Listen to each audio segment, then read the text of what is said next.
Welcome students, स्वागत है आपका मेरे यूट्यूब चैनल में। आज हम लोग जानेंगे क्लास 5 ईवीएस पर्यावरण अध्ययन का पार्ट 3 बदला बसेरा का प्रश्न उत्तर पेज संख्या 9 से आगे।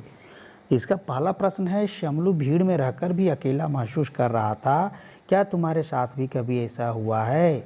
शमलू को आंसर होगा, शमलू को अपने गांव के लोगों की याद आ रही थी। हाँ, जब हम घर से दूर जाते हैं तो ऐसा होता है। इस पाठ में बदला बसेरा में शमलू जो है गोला गांव का निवासी है और वो रहने के लिए गया है, काम करने के लिए, कमाने के लिए कहाँ कलकत्ता गया हुआ है।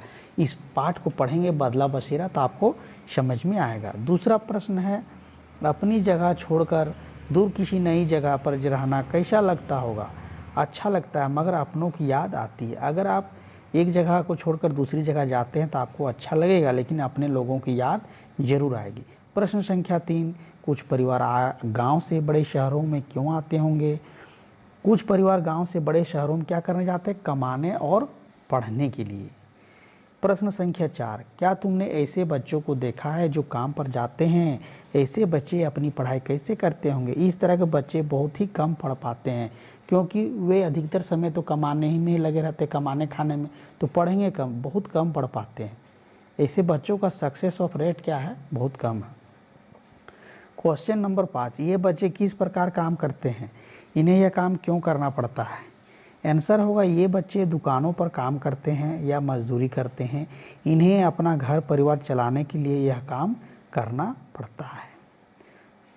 अब है आगे बताओ, इसका भी प्रश्न उत्तर है। क्वेश्चन नंबर 1 है, तुम अपने आसपास के बच्चों से क्या क्या सीखते हो? हम लोग अपने आसपास के बच्चे, अपने साथी, अपने से बड़े आदि से बहुत सारी चीज़ों को हम लोग सीख सकते हैं। पढ़ना, लिखना, गाना, बजाना, खेलना, कूदना, बड़ों से बातें करना, उनका आदर करना, उनका सम्मान करना, पहनना, कैसे अच्छा अच्छा बोल सकें, बहुत सारी चीज़ों को हम लोग सीख सकते हैं। अब अगला प्रश्न है,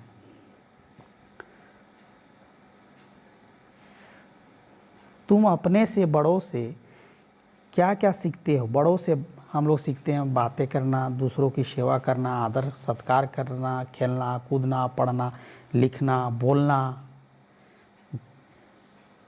क्वेश्चन नंबर 3, तुम रोज़ किन किन पक्षियों की आवाज़ें सुनते हो? हम लोग विभिन्न प्रकार की पक्षियों की आवाज़ें सुनते हैं। आप जिस जगह पर रहते हैं, प्रश्न निर्भर करता है इस पर कि आप यदि जंगल में रहते हैं तो बहुत सारी पक्षियों की आवाज़ सुन सकते हैं। अगर आपके अगल बगल में पेड़ हैं तो भी बहुत पक्षियों की आवाज़ सुन सकते हैं। लेकिन ज़्यादातर कौवा, गौरैया, मैना, तोता, चील, कबूतर, बाज, ये सब की आवाज़ें लोग सुनते हैं, लेकिन यहाँ मैंने कम ही लिखा है। क्वेश्चन नंबर 4, क्या तुमने सन्नाटा महसूस किया है? कब और कहाँ? हाँ, रात को रास्ते पर। सन्नाटा मतलब क्या कि कोई आ नहीं रहा है, कोई जा नहीं रहा है, किसी प्रकार की आवाज़ नहीं हो रही है, केवल आप जा रहे हैं और एकदम माहौल शांत है, इसी को हम लोग सन्नाटा कहते हैं। तो ऐसा कब होता है? ऐसा रात को होता है। चर्चा करो, बताओ, क्या आपके आसपास के गांव के लोगों को किसी कारणवश अपने जंगल ज़मीन छोड़कर दूसरी जगहों पर जाना पड़ता है? ऐसा कब होता है? ऐसा तभी होगा जब फैक्ट्री बनती है या लंबी सड़कें, बड़ी सड़कें या बड़े बड़े स्कूल, बड़े बड़े कॉलेज जब बनते हैं तो जंगल को छोड़ करके, अपने घरों को छोड़ करके लोगों को दूसरी जगह बसने के लिए जाना पड़ता है। क्वेश्चन नंबर 2 कहता है, तुम अपने परिवार के बारे में सोचते हो तो कौन कौन आता है? कौन कौन याद में आता है आपके? कहने का मतलब ये है, तो हमारी यादों में कौन कौन आते हैं जब सोचते हैं अपने परिवार के बारे में? तो मम्मी, पापा, दादा, दादी, नाना, नानी, चाचा, चाची, भाई, बहन, ये सारे हम लोगों को याद आते हैं। अगला प्रश्न है, क्या तुमने ऐसे लोगों के बारे में सुना है जो अपनी जगह से हटना नहीं चाहते हैं? उनकी बातें बताओ। कभी कभी ऐसा होता है कि लोग हटना नहीं चाहते अपनी जगह से, लेकिन सरकार को जब कोई योजना लागू करनी पड़ती है तो उन लोगों को दूसरी जगह ज़मीन दे करके, पैसा दे करके हटाना पड़ता ही है। हटा दिया जाता है, दूसरी जगह बसा दिया जाता है। यदि आप मेरे चैनल को पसंद करते हैं तो लाइक, शेयर एंड सब्सक्राइब जरूर करें। चौथा प्रश्न, क्या तुम किसी ऐसी जगह को जानते हो जहां स्कूल है ही नहीं?